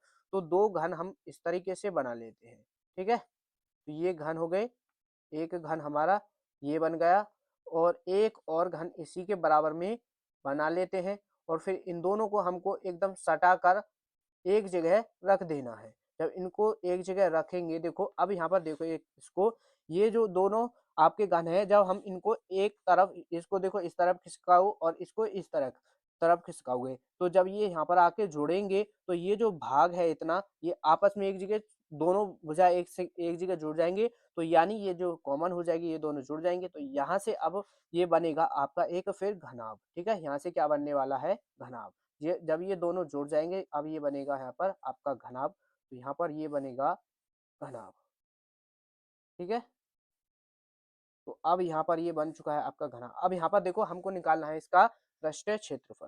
तो यहाँ पर देखो इसकी जो भुजा है, ये जो है यहाँ से लेकर यहाँ तक, ये जो इतना जो पृष्ठ है, ठीक है। तो ये इसके जो पृष्ठ की चारों भुजाएं हैं यहाँ पर ये बराबर है, तो यहाँ पर इसको ए मान लेते हैं। और ये क्या है आपकी ऊंचाई, ठीक है, ऊंचाई। अब देखो जब ये जब चारों भुजा बराबर है तो यहाँ पर भुजा जो है हमारी भुजा का मान क्या आया है 11, तो यहाँ पर यानी ऊंचाई जो है वो 11 हो जाएगी। अब यहाँ से लेकर यहाँ तक ये जो है आपकी क्या है लंबाई, तो लंबाई क्या होगी इसकी, तो अब यहाँ पर जो है इसकी लंबाई देखो, लंबाई क्या होगी, जब हमने देखो एक घन इस घन की जो भुजा है इसकी क्या है 11। अब इन दोनों को जब हमने जोड़ा है यानी इन दोनों को मिला दिया है तो यानी भुजा यहाँ पर दोनों की जुड़ गई, दुगनी हो जाएगी, तो 11 और 11 जोड़ करके कितना हो जाएगा 22, यानी लंबाई क्या आ जाएगी इसकी 22। अब हमने देखो ऊंचाई भी निकाल ली है, लंबाई भी निकाल लिया है। अब हम निकाल लेते हैं बी यानी ब्रथ यानी चौड़ाई। अब देखो चौड़ाई क्या है, इसकी चौड़ाई है ये बी, यहाँ पर ये जो है आपकी चौड़ाई है। अब देखो ऊंचाई भी बराबर है, ठीक है, तो ऊंचाई बराबर है और यहाँ पर यानी इसकी जो चारों भुजाएं बराबर है, तो यहाँ पर जो ब्रेथ यानी चौड़ाई जो होगी वो क्या हो जाएगी हमारी 11 ही हो जाएगी। अब यहाँ पर हमने निकाल लिया। अब इसके बाद हमको लगा देना है इसका पृष्ठीय क्षेत्रफल का फॉर्मूला। तो यहाँ पर फॉर्मूला क्या होगा क्षेत्रफल का, क्षेत्रफल बराबर क्या होगा इसका, घनाभ का क्षेत्रफल निकाल रहे हैं तो ये होता है 2 और लंबाई चौड़ाई प्लस चौड़ाई ऊंचाई प्लस ऊंचाई और लंबाई, ठीक है, ये इसका फॉर्मूला होता है। सभी के मान रख लेने हैं। तो यहाँ पर 2 मल्टीप्लाई में लंबाई कितनी है हमारी, लंबाई है 22 गुणा, और यहाँ पर क्या है चौड़ाई है आपकी 11 प्लस, और दोनों 11 हैं दोनों के मान, प्लस ऊंचाई है हमारी 11, लंबाई है आपकी 22। अब यहाँ से देखो हम क्या करने वाले हैं, यहाँ पर भी देखो 11 दूनी 22 यानी ये 11 का ही मल्टीपल है, और यहाँ पर भी 11 दूनी 22 ये भी यहाँ पर 11 का ही मल्टीपल है। तो हम यहाँ से इसमें से 2 गुणा यहाँ पर 11 और 11 इसको कॉमन कर लेंगे, 11 11 कॉमन कर लेते हैं कंप्लीट में से, तो यहाँ पर बचेगा 2, ठीक, और यहाँ पर बचेगा 1 प्लस। अब यहाँ से देखो यहाँ पर 11 कॉमन किया, यहाँ पर बचेगा 1 मल्टीप्लाई, यहाँ पर भी 1 बचेगा प्लस, यहाँ पर 1 बचेगा, यहाँ पर 22 है 11 कॉमन हो गया, यहाँ पर क्या बचेगा 2, ठीक। अब इसके बाद यहाँ पर देखो 11 की 11 में मल्टीप्लाई करोगे 121 होगा और मल्टीप्लाई 2। अब इसको सॉल्व कर लो तो 2 यहाँ पर एक, यहाँ पर क्या आ जाएगा 1 प्लस 2, इन सभी को जोड़ दो क्या आ जाएगा 5, तो 121 गुणा 2 गुणा 5। अब 5 की इसमें मल्टीप्लाई कर दो, 2 में तो कितना हो जाएगा 10, 10 की इसमें मल्टीप्लाई करोगे ये आ जाएगा 1210, इसका आंसर हो जाएगा, ठीक है, 1210 इस क्वेश्चन का क्षेत्रफल आ जाएगा। तो कोई भी दिक्कत आपको नहीं हुई होगी इस क्वेश्चन में, तो ये आपको अच्छी तरीके से समझ आ गया होगा। अब नेक्स्ट क्वेश्चन सॉल्व करेंगे हम। नेक्स्ट क्वेश्चन है आपका एफ, ठीक है, तो क्वेश्चन नंबर 1 का खंड एफ को सॉल्व करने वाले हैं। क्या है, यदि बिंदु एक्स कॉमा वाई, ये एक्स कॉमा वाई बिंदुओं 3,6 तथा -3,4 से समदूरस्थ हो तो एक्स और वाई के बीच संबंध ज्ञात कीजिए। तो चलिए इसको हम सॉल्व करने वाले हैं क्वेश्चन नंबर 1 का खंड एफ। तो देखो इसको सॉल्व करेंगे हम यहाँ पर, तो यहाँ से देखो इसमें हमको जो बिंदु दिए गए हैं, यदि बिंदु एक्स कॉमा वाई बिंदु, तो यहाँ पर देखो हमने मान लिया एक बिंदु ये जो है आपका एक्स कॉमा वाई है। अब यहाँ पर ये क्या है दोनों समदूरस्थ हैं, यानी यहाँ पर एक बिंदु ये मान लेते हैं हम 3,6 हमने यहाँ पर मान लिया, और एक मान लेते हैं यहाँ पर क्या -3,4।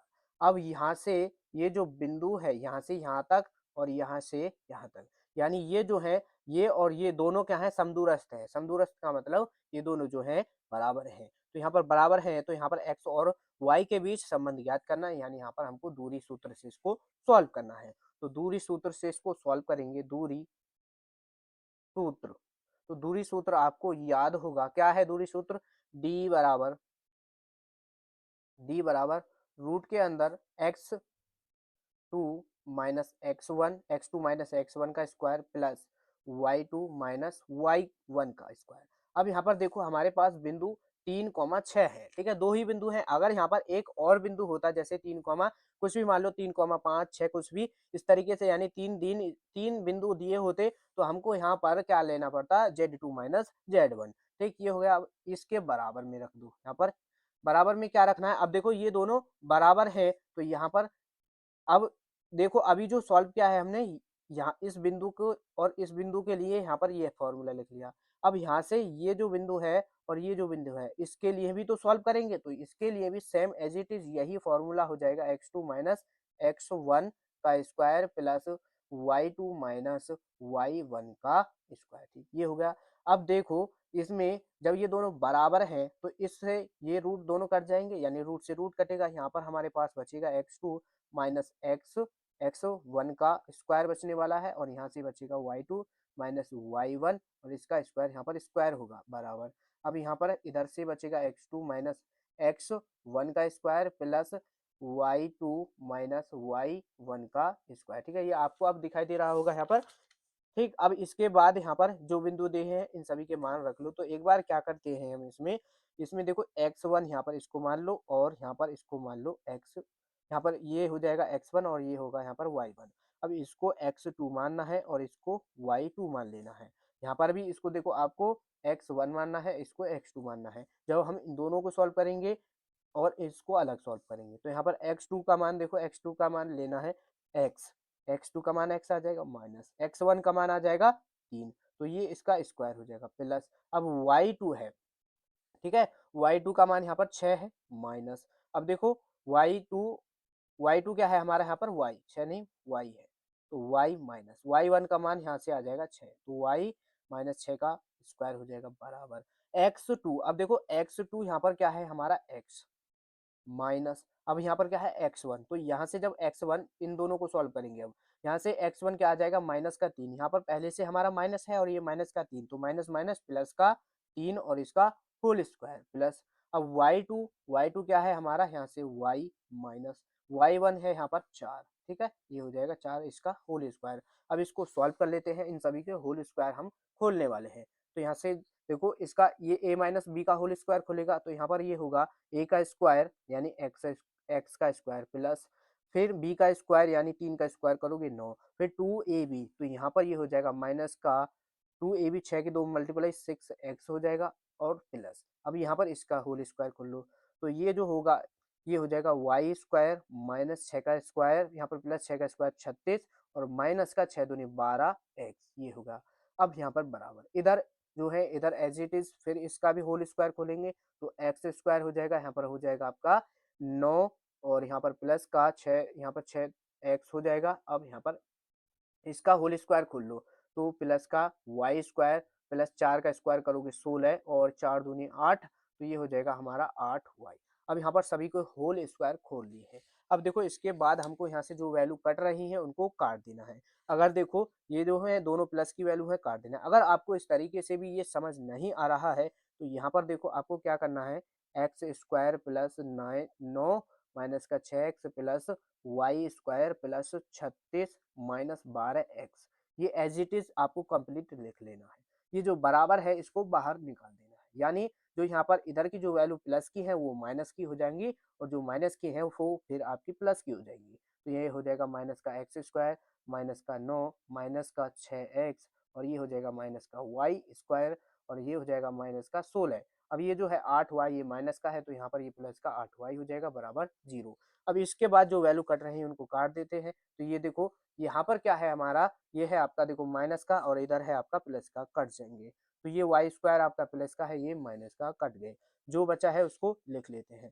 तो देखो माइनस का 6x माइनस का 6x जोड़ जाएंगे तो ये हो जाएगा माइनस माइनस का प्लस का 12x, ये हो गया। अब इसके बाद देखो इसके बाद ये हो गया और यहाँ से हमको 12x ये है और इधर से, ठीक है। अब यहाँ पर देखो हमने 6x और 6x को जोड़ लिया और देखो ये 9 जो है प्लस का है ये माइनस का है, कट जाएगा। तो इसके बाद यहाँ से जो बचा हमारा, यहाँ पर जो बचा है देखो ये हो गया सॉल्व। अब यहाँ से देखो y को ले लो तो यहाँ से ये 12y और यहाँ से प्लस का 8y, जब इसको माइनस करोगे तो यहाँ से हमारा माइनस का 4y बचने वाला है।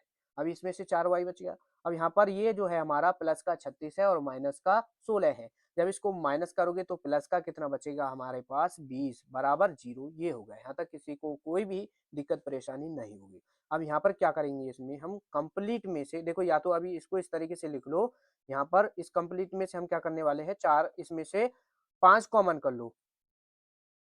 फिर यहाँ पे हम इसमें से क्या करेंगे, इसमें से हम 4 कॉमन कर लेते हैं कंप्लीट में से, तो 4 कॉमन करेंगे वो भी माइनस का, फिर ये हम हमारी वैल्यू जो है प्लस की हो जाएंगी। तो यहाँ से देखो 3x हो जाएगा।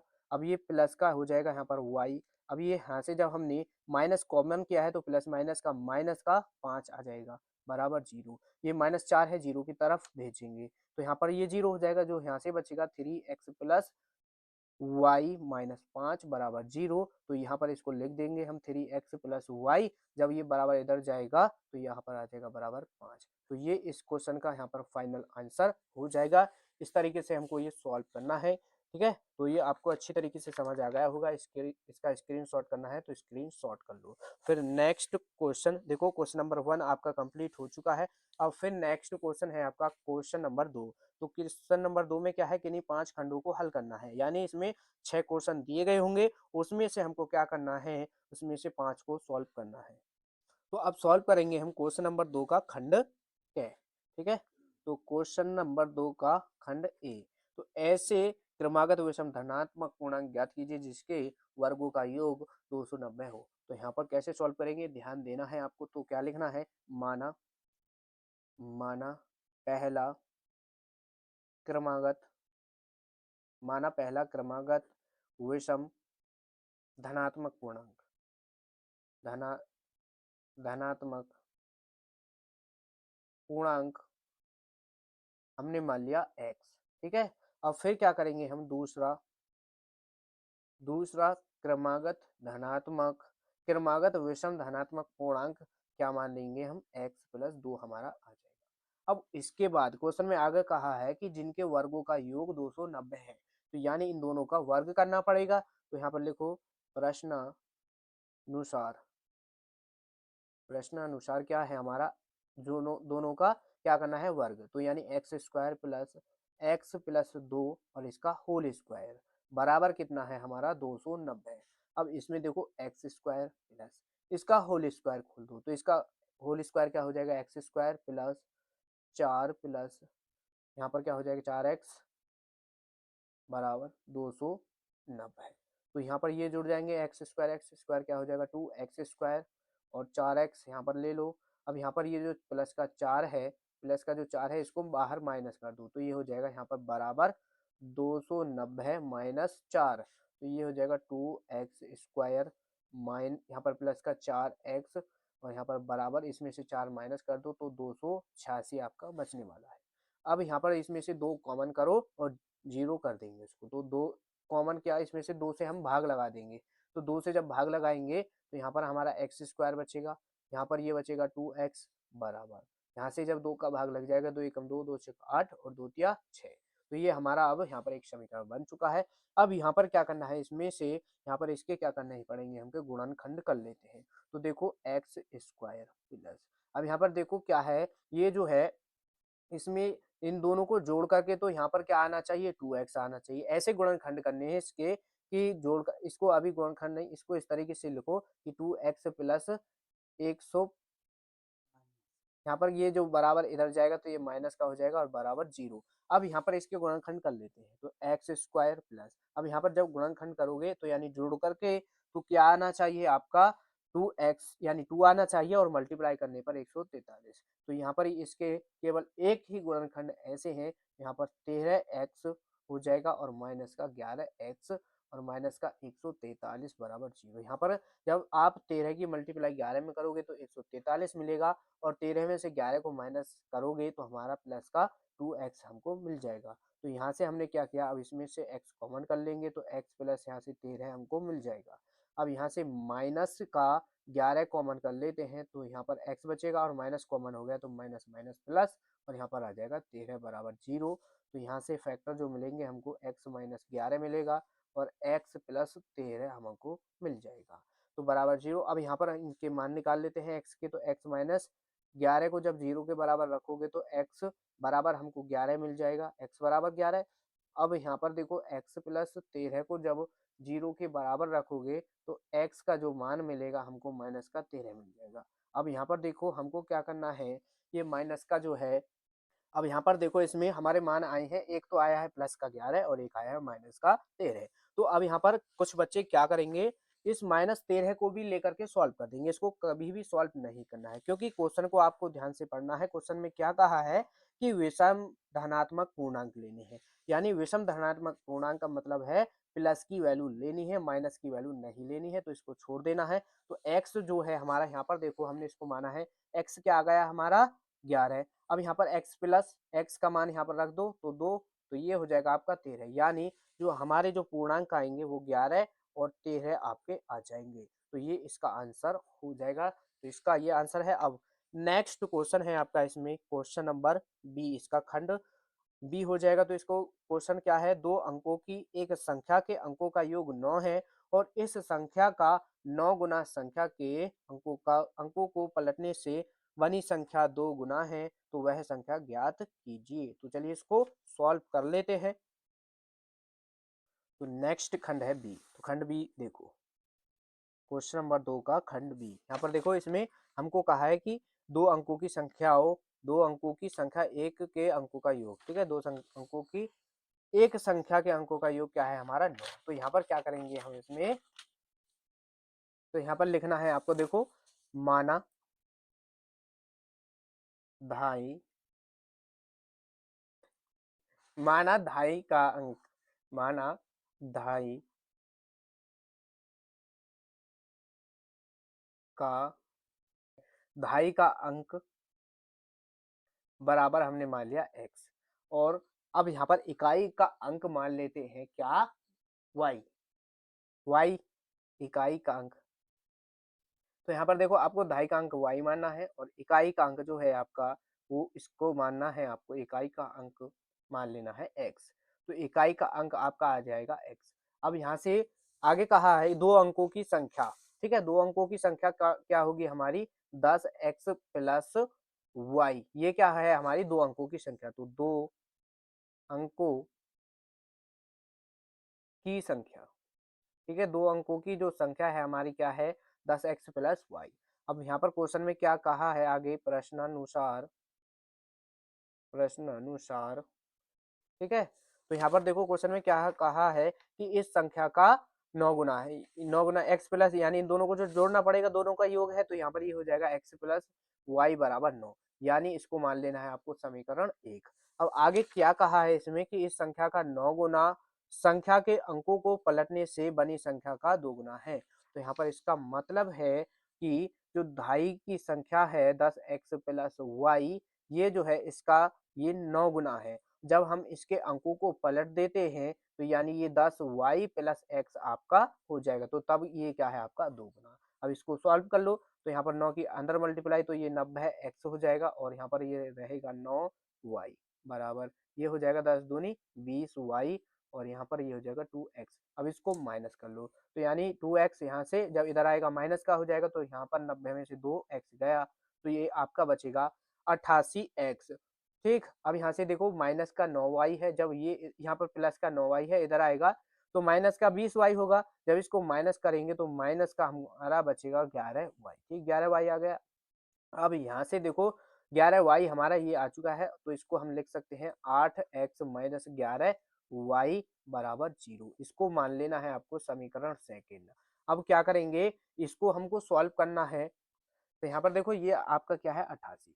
अब यहाँ पे से हमको क्या करना है, इसमें 8 से भाग लगा देना है, ये हो जाएगा 8x माइनस का y बराबर 0। इसको अब मानो समीकरण सेकेंड। अब यहाँ पर देखो इसको आपको दो विधि है, इसको उनसे सॉल्व करना है। आप जिससे आपको अच्छा लगे उससे आप सॉल्व कर सकते हैं। प्रतिस्थापन विधि है और विलोपन विधि है, आप किसी से भी सॉल्व कर सकते हैं। तो हम इसको यहाँ पर सॉल्व करेंगे किससे, विलोपन विधि से। तो विलोपन विधि से सॉल्व कर लो, तो समीकरण 1 लिखो यहाँ पर, समीकरण 1 व समीकरण 2 सेकंड को माइनस करने पर, को घटाने पर, तो यहाँ पर क्या करेंगे, इसको घटाएंगे नहीं, जोड़ना है। यहाँ पर देंगे समीकरण दो, इन दोनों को जोड़ने पर यहाँ पर इनको जोड़ लेते हैं। तो समीकरण 1 क्या है हमारी, x प्लस वाई बराबर 9 है। दूसरी समीकरण क्या आई है हमारी 8x माइनस वाई बराबर 0। जब इसको हम जोड़ेंगे तो यहाँ से देखो ये तो कट जाएगा, जब कट जाएगा तो यहाँ पर ये जुड़ जाएंगे 9x बराबर, ये यहाँ पर आपका बचेगा 9। ठीक, 9 से 9 को काट देना है, x बराबर आपका 1 आ जाएगा। ठीक, x का मान 1 आ गया। अब इस x के मान को आपको या तो समीकरण 1 में रख लेना है या समीकरण 2 में। तो हम क्या करेंगे, समीकरण 1 में इसका मान रख लेंगे। तो यहाँ पर लिखेंगे x का मान समीकरण 1 में रखने पर, x का मान समीकरण 1 में रखने पर तो यहाँ पर इसमें रख लेंगे। तो समीकरण 1 ये रही, क्या है, x प्लस वाई बराबर 9। समीकरण 1 है तो यहाँ पर x की जगह पर 1 रख दो, तो ये हो जाएगा 1 प्लस वाई बराबर 9। तो यहाँ से जब y बराबर यानी 1 है इधर जाएगा तो ये 9 माइनस का 1 हो जाएगा, तो y बराबर आपका आ जाएगा 8। तो हमारे पास देखो x का मान आ गया है 1 और y का मान आ गया है 8। अब यहाँ पर देखो, यहाँ से हमको संख्या निकालनी है। इसमें क्या कहा है कि वह संख्या ज्ञात कीजिए। तो हमको जो संख्या निकालनी है ये वाली निकालनी है। तो यहाँ पर क्या है, 10 मल्टीप्लाई में x है, x का मान रख लिया 1, y है, y का मान क्या आया है हमारा 8। तो यहाँ पर ये जुड़ जाएंगे, 10 एकम 10 और 8 18। तो यानी जो हमारी संख्या आई है वो आई है 18। तो 18 इस क्वेश्चन का आंसर हो जाएगा। वह संख्या क्या हो जाएगी हमारी, 18 हो जाएगी, जो हमको यहाँ पर निकालनी है। ठीक है, ये क्वेश्चन आपका कंप्लीट हो चुका है। अब नेक्स्ट खंड सॉल्व करेंगे, इसका खंड सी। ठीक है, अब सॉल्व करेंगे हम क्वेश्चन नंबर 2 का खंड सी। तो इसमें देखो ये हमको आकृति दी गई है, पहले इसको आपको बना लेना है। तो यहाँ पर इसको बना लेते हैं हम। ठीक है, तो यहाँ पर ये आपकी आकृति कुछ इस प्रकार है, इस तरीके से बना लेना है। तो यहाँ पर देखो ये जो आकृति है आपकी, यहाँ पर सी और यहाँ पर बी है और यहाँ पर ए और डी। ठीक, यहाँ पर ओ है। अब यहाँ पर देखो ये और ये कोण दोनों बराबर है। अब यहाँ पर देखो क्वेश्चन में क्या कहा है, हमको क्वेश्चन में क्या कहा है कि ओ ए गुणा ओ बी बराबर है ओ सी गुणा ओ डी। तो दिखाइए कोण ए और कोण सी और कोण बी है कोण डी के बराबर। यहाँ पर ये जो हमको दिखाना है, तो चलिए सॉल्व करते हैं यहाँ पर। तो यहाँ पर जो दिया है सबसे पहले उसको ही लिखना है हमको। तो दिया है क्या दिया है हमको कि ओ ए ओ बी बराबर है ओ सी ओ डी के। ठीक, और यहाँ पर सिद्ध क्या करना है हमको, ये भी देखना है आपको। सिद्ध करना है क्या सिद्ध करना है कि कोण ए कोण सी के बराबर है, कोण ए बराबर है कोण सी के, तथा कोण बी जो है आपका बराबर है कोण डी के। किसके, कोण डी के।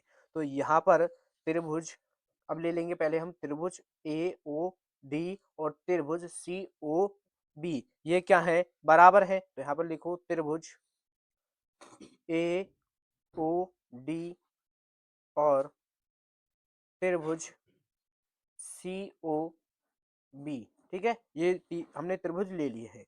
अब यहाँ पर देखो इसमें, तो यहाँ पर देखो ये हमको दिया है ओ ए मल्टीप्लाई ओ बी और आगे है ओ सी मल्टीप्लाई ओ डी। तो अब इनका हम अनुपात निकाल लेंगे। तो यानी ओ ए बटे में यहाँ से क्या निकाल, ये जो ओ सी है इसके बटे में ले जाओ, यहाँ पर हो जाएगा ओ सी और यहाँ पर आपका ओ डी रहेगा और यहाँ पर ये जो ओ बी है इसके बटे में आपका आ जाएगा। अब यहाँ पर देखो इसके बाद ये हमको जो है हमको दिया है और यहाँ पर ये हमने क्या है, इसके अनुपात निकाल लिए हैं। अब यहाँ पर देखो कोण ए ओ डी, कोण ए ओ डी जो है आपका कोण ए ओ डी। ठीक है, कोण ए ओ डी, ये कोण ए ओ डी और कोण सी ओ बी, ये जो है ये क्या है, बराबर है। ठीक है, तो यहाँ पर कोण कोण ए ओ डी और बराबर है कोण सी ओ बी। ठीक है, ये बराबर है। तो यहाँ पर देखो त्रिभुज ए ओ डी, तो यहाँ पर देखो ये दोनों बराबर है। तो ये किस लिए बराबर है ये भी तो हमको यहाँ पर दिखाना है। तो यहाँ पर देखो इन दोनों के जो मुख है एक दूसरे के समानांतर है, तो यानी ये बराबर हो जाएंगे। तो यहाँ पर लिखो कि चूंकि चूंकि शीर्षा शीर्षा विमुख विमुख कोण है। ठीक है, ये जो है ये शीर्ष अभिमुख कोण है। तो अब यहाँ पर देखो हमको क्या करना है, ये जो त्रिभुज ए ओ डी, तो यहाँ पर देखो हमको त्रिभुज कौन कौन से लेने हैं, लिए हैं हमने ए ओ डी। तो यहाँ पर ये ए ओ डी समरूप होगा कोण, यहाँ पर ये त्रिभुज COD, ठीक है। तो यहाँ पर क्या COB, तो यहाँ पर क्या करना है, यहाँ पर लिखना पड़ेगा आपको बाय, यानी SAS, बाय SAS, ये क्या है हमारा समरूपता कसौटी है। तो यहाँ पर लिख दो समरूपता, समरूपता कसौटी,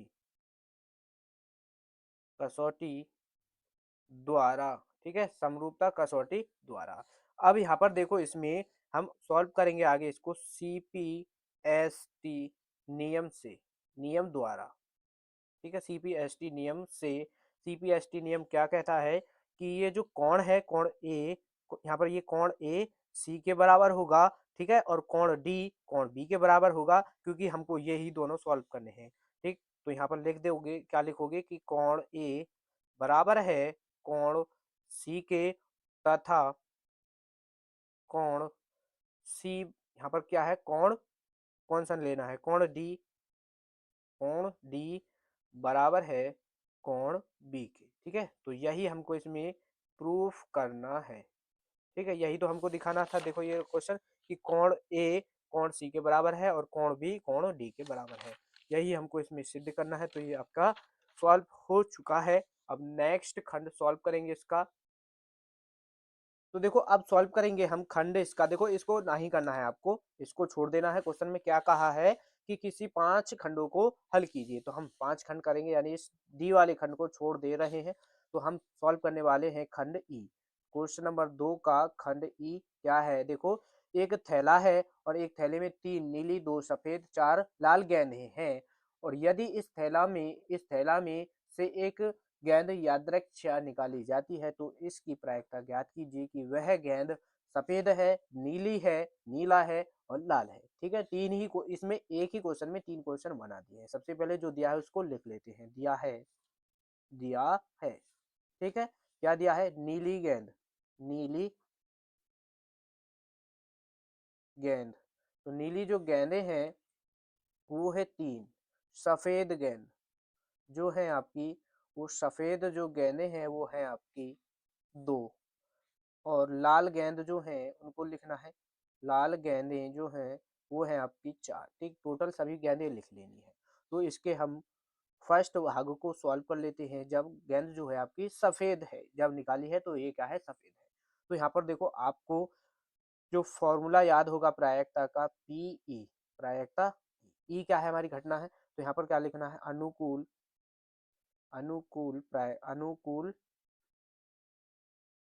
अनुकूल घटना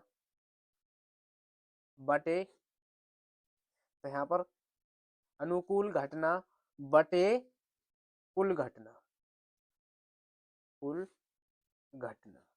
तो कुल घटना कितनी है हमारी, देखो कुल घटना कौन सी होंगी, इन सभी को जोड़ लेना है आपको।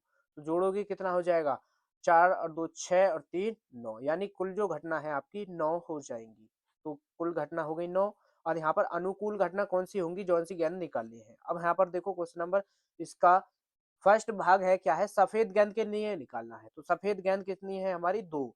तो यहाँ पर जो है सफेद गेंद 2 है, तो यहाँ पर ये आपकी अनुकूल घटना हो जाएगी 2। तो इसका जो आंसर हो जाएगा 2/9 हो जाएगा। अब सेकंड कर लेते हैं इसका, सेकंड भाग है इसका नीली गेंद के लिए सॉल्व कर लेते हैं। तो वही फॉर्मूला लगेगा आपका, यही वाला। तो यहाँ पर देखो कुल घटना हमारी 9 है बटे, और नीली गेंद कितनी है हमारी, 3। तो यहाँ पर ये आ जाएगा 3/9, इसको काट दो तो क्या आ जाएगा 1/3। तो इसमें जो नीली गेंद की जो प्रायिकता होगी 1/3 हो जाएगी। नेक्स्ट है आपका थर्ड भाग है इसका, क्या है, लाल गेंद। तो लाल गेंद के लिए सॉल्व कर लेते हैं। तो देखो इसकी जो प्रायिकता होगी, कुल घटना यानी सभी की बराबर रहेंगी, 9 है, कुल घटना 9 है। लाल गेंद कितनी है हमारी, 4। तो ये हो गई 4। तो इसकी जो लाल गेंद के लिए जो प्रायिकता हो जाएगी वो 4/9 हो जाएगी, ठीक है। ये क्वेश्चन आपका हुआ कंप्लीट। अब नेक्स्ट जो क्वेश्चन है, नेक्स्ट है F, ठीक है। तो इसको सॉल्व करेंगे। इसमें क्या करना है हमको, माध्य का निकालनी है, ठीक है। ये हमको क्या दिया है, एक सारणिक दिया है।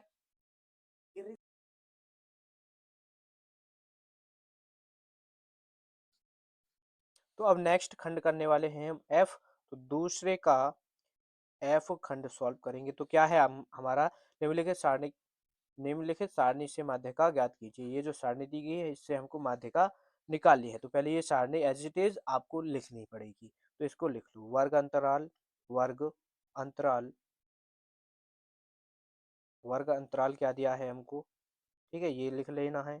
बारंबारता, बारंबारता ये एज इट इज लिख ली है। इसके बाद बारंबारता के बाद हमको क्या निकालना है, सी एफ, संचयी बारंबारता, सी एफ निकालेंगे। ठीक है, सी एफ निकालना पड़ेगा, इतना हमको करना है।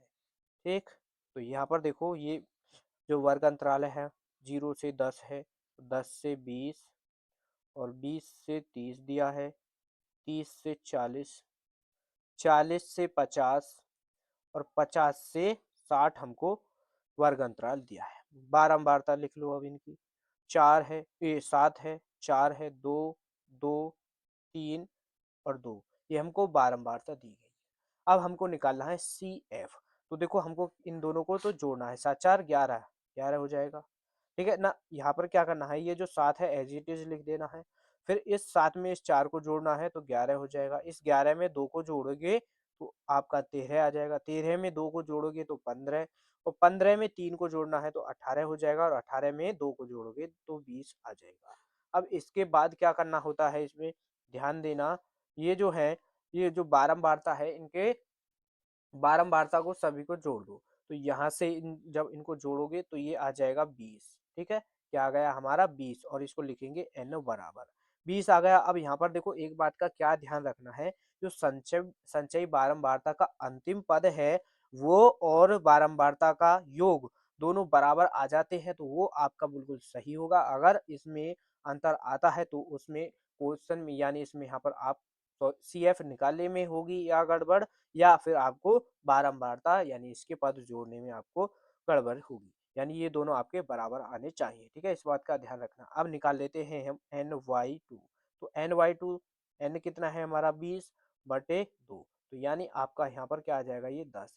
अब यहाँ पर ये आ गया है हमारा 10। अब यहाँ पर जो 10 है इसमें संचय बारंबारता में कहाँ पर बैठने वाला है, तो देखो आपको क्या करना है, इतना ध्यान रखना है 10 के जस्ट अगले वाला अंक देखना है, या फिर यानी उससे इसमें जो कम डिफरेंस होना चाहिए। जैसे अब यहाँ पर 10 के बाद यहाँ पर 11 हमको इसमें संचय बारंबारता में मिल रहा है, यूं तो इसमें 13 भी है, 15 भी है, 18 भी है 10 के बाद। तो आपको क्या लेना है, जिसमें कम डिफरेंस हो वो लेना है। तो देखो 11 के बाद एक, यानी एक का ही डिफरेंस है। अगर 13 लेंगे तो 2 का डिफरेंस हो जाएगा, यानी ज्यादा हो जाएगा। तो हम कम वाले को लेते हैं, तो यहाँ पर क्या आ जाएगा हमारा 11। 11 क्या हो जाएगा हमारा, तो यहाँ पर देखो ये हमारा आ गया 11। तो यहाँ पर ये क्या आ गया हमारा मध्यक वर्ग, तो मध्यक वर्ग आ गया। अब इसके बाद यहाँ पर देखो ये जो इसके सामने वाले यहाँ पर देखो ये जो पद है ये क्या है, 4 4 क्या है, यानी ये जो आ गया हमारा एफ, यानी बारंबारता आ गई। अब जस्ट इसके सामने ये जो है ये क्या है हमारा, यहाँ से हमको यहाँ पर ये आया हमारा वर्ग अंतराल। तो यहाँ से हमको क्या लेना होता है, निम्नतम पद। तो निम्नतम मान क्या है हमारा 10, तो यहाँ पर ये हो जाएगा 10। तो 10 क्या आया है हमारा एल। ठीक है, एल बराबर क्या आ गया 10, इतना ध्यान रखना है। अब माध्यिका का फॉर्मूला आपको याद होना चाहिए और आप आसानी से इस क्वेश्चन को सॉल्व कर लेंगे। तो माध्यिका माध्यिका का जो फॉर्मूला होता है वो होता है L plus bracket n/2 minus C F और इधर आपके मल्टीप्लाई में h हो जाएगा। बस अब यहाँ पर इन सभी के मान रख लेने हैं, तो इन सभी के मान रख लो।